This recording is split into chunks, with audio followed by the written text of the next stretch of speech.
this week we have a special surprise for you. Oh yeah. A nice, what's the word? It's a nice yolky treat. Oh, Very yes. yolky. Yes, very good. Not too much white, more yolk. More yolk. Cholesterol's not that bad for you anymore. That's what the guidelines say. So That's right.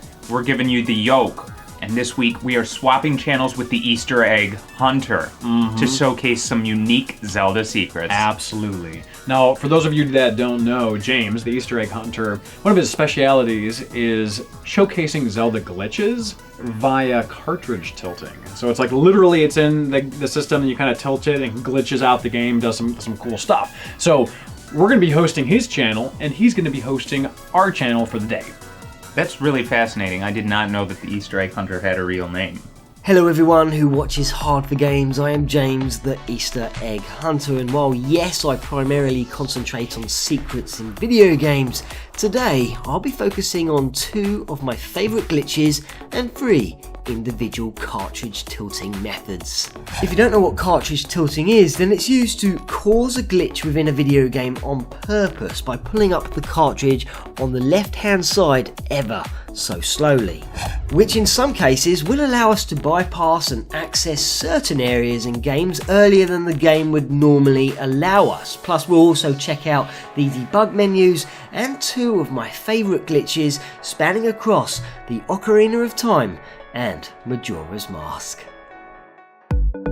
Number 5. To get us going, let us concentrate on the opening moments of the Ocarina of Time, as from the second Link awakes in his bed, the order of the day is to find a sword and shield so that you can visit the Great Deku Tree and defeat the first dungeon boss. This all in all allows Link to leave the forest and venture out into the vast world beyond. But if you fancy leaving earlier, then follow this guide. So when you try to leave the forest, one of the villagers will completely block your path, warning you that the Great Deku Tree has said it is too dangerous to leave the woods and that he or she who does venture outside will die. At this point you would typically wander back and carry out the necessary tasks, but instead gently lift your game cartridge from the left hand side until Link starts to glitch and flash all about the place. Then quickly press and hold forward to where Link will bypass the blockage and you can now waltz into Hyrule Field nice and early. Number 4.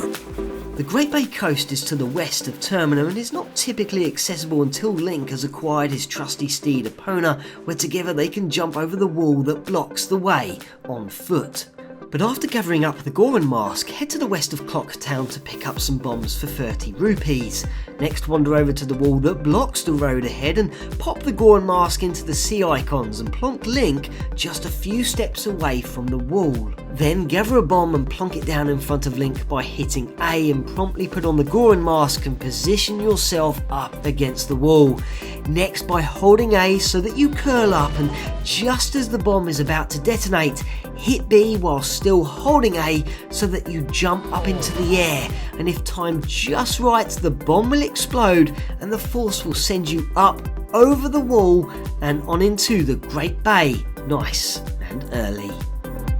Number 3. For this glitch you will require the Zorro Mask and be situated inside the Great Bay. Stroll along the beach, then pass through the cave where on the other side to the right a like is resting just upon the water's edge, and killing it wouldn't be a bad idea since this specific area it occupies is an ideal spot for starting off this next glitch. Now pop on the Zorro Mask and enter the water just until Link starts bobbing about, then turn around to face the sandy beach and hit A.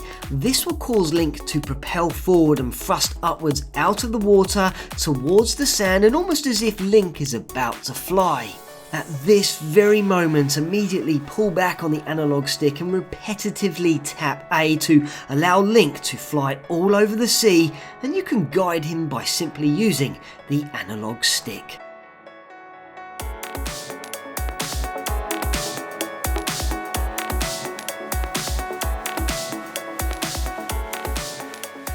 Number 2. Throughout the entire game of the Ocarina of Time, and title screens for that matter, this cartridge tilting method can be utilised. To begin, start raising the cartridge ever so slowly from the left hand side, and Link in this case will begin glitching all over the place. The game will eventually freeze, to which a small yellow bar will appear in the top left hand corner. Now on your control pad, complete the following button combinations: left trigger plus right trigger plus Z, directional pad up plus C down, C up plus directional pad down, directional pad left plus C left, C right plus directional pad right, A plus B plus start. As long as this has been entered correctly, the game will enter the debugger tool, a tool designed to allow developers to understand why the game would crash at certain points and help them fix it in the long run. The tool contains numerous pages in the menu listing actors or objects in this case that are not currently being used during this segment, and a page detailing the specific version you own. But on the top of this same page, there is a message that reads, "I love you." A very curious message indeed, and in terms of what it actually means is still fairly vague, but I would imagine it's some sort of in-house joke. Number 1.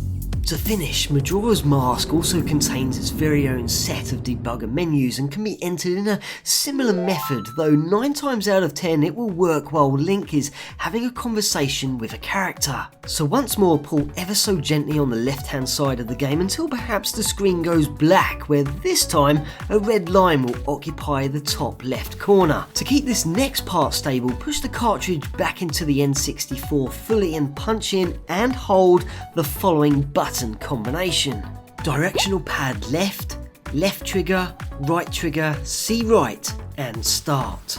Where hopefully you'll now be viewing the debugger menu. This also displays information regarding characters that aren't present, images of when the game actually did crash, a version number, a dump screen, and the awesome misspelled congratulations menu. And why not, since this is a handy tool for working out errors, and it reads, "Congratulations, all pages are displayed.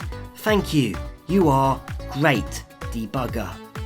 And there we are. If you haven't quite had enough of Zelda today and fancy checking out some beta questing or beta questing, then why not head over to my channel where the Hard for Games team, as in Richard and Tony, will be showcasing their top 5 beta elements. I'd also like to say a massive thank you to Tony and all of Hard for Games for making this collaboration possible for you and for putting up with me.